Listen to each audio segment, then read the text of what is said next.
اعوذ باللہ من الشیطان الرجیم بسم اللہ الرحمن الرحیم۔ اللہ تعالیٰ کی تمام صفات اس کی شان کے مطابق ہے۔ بے شک وہ سنتا ہے، دیکھتا ہے، کلام کرتا ہے، ارادہ کرتا ہے، مگر وہ ہماری طرح دیکھنے کے لیے آنکھ، سننے کے لیے کان، کلام کے لیے زبان، ارادے کے لیے ذہن کا محتاج نہیں، کیونکہ یہ سب اجسام ہے اور وہ اجسام سے پاک ہے۔ نیز اس کا کلام آواز و الفاظ سے بھی کیا ہے؟ پاک ہے۔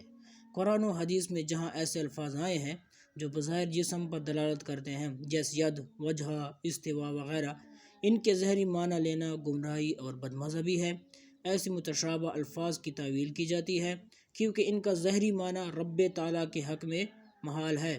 مثال کے طور پر ید کی تعویل قدرت سے، وجہ کی ذات سے اور استوا کی غلبہ اور توجہ سے کی جاتی ہے، بلکہ احتیاط اس میں ہے کہ بلا ضرورت تعویل کرنے کی بجائے ان کے حق ہونے پر یقین رکھے۔